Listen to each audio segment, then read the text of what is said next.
During World War I, the Ottoman Empire carried out what most international experts and historians have concluded was one of the largest genocides in the world's history, slaughtering huge portions of its minority Armenian population.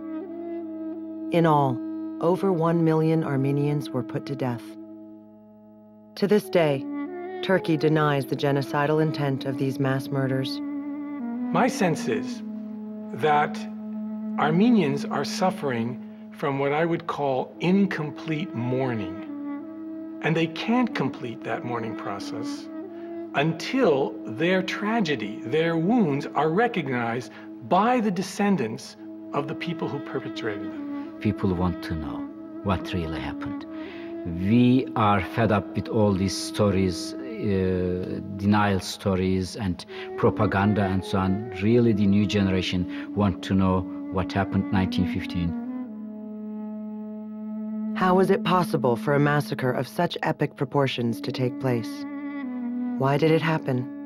And why has it remained one of the greatest untold stories of the 20th century?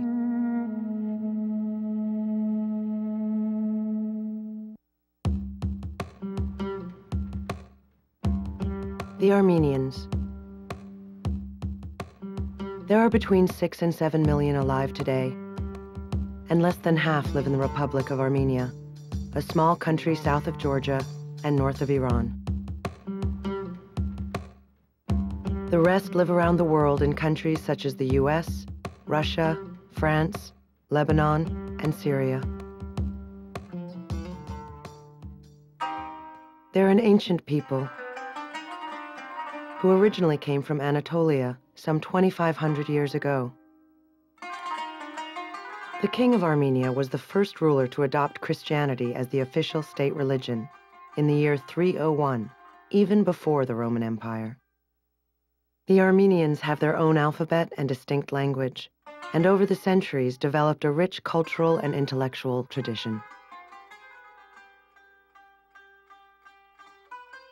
In the 15th century, their homeland was absorbed into the Islamic Ottoman Empire, an empire that at its peak stretched from the Caspian Sea to the gates of Vienna. The Ottoman Empire was organized in a very interesting way, the so-called millet system. In that system, each people in the empire, each religious group, Armenians, Greeks, Jews, etc., had their own millet, or religious community. And the Sultan gave them rights basically to rule themselves within limits. And that is, they had to be loyal to the Sultan, they had to pay their taxes, no rebellion, of course, obey the laws. Obviously, Muslims had more rights than unbelievers, infidels, Armenians or Greeks or Jews. Discriminatory, unequal, hierarchical.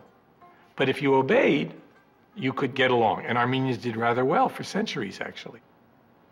Non-Muslim minorities were legally designated infidels. Infidel didn't mean, you were banished, but it meant you were subjected to a different social, political, legal structure. The Armenians also had fewer rights in Islamic courts. They paid higher taxes than their Muslim neighbors, and they were generally not allowed in the military or civil service. Toward the end of the 1800s, the Armenians became increasingly dissatisfied with this second-class status and began to demand change. The Armenian people pushed the political envelope in the Ottoman Empire by asking again and again, can a Christian be the equal of a Muslim in the Ottoman Empire? And the answer to that question was decidedly, again and again, no. The Sultan was personally committed to stopping any reforms that would pull away from being Ottoman first and foremost. You could be an Ottoman Armenian, that was wonderful. But if you try simply to be an Armenian, then that was an act of treason against the state. Toward the end of the 19th century, more and more Armenians began to agitate for equal rights. But their efforts were met with increasing resistance by the Sultan, who ultimately called upon his personal cavalry, the Hamidiye regiments, to ensure their reform efforts were effectively thwarted. My brother, we have killed 1,200 Armenians as food for the dogs. Mother, I am safe and sound. 20 days ago, we made war on the Armenian unbelievers. Through God's grace, no harm befell us.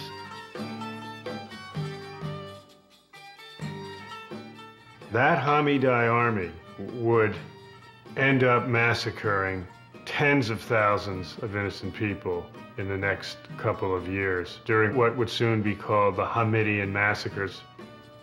This will begin the kind of open assault on the Armenian people in the wake of their quest for social change and political change in the Ottoman Empire. These events gained the Sultan worldwide infamy and the nickname the Bloody Sultan.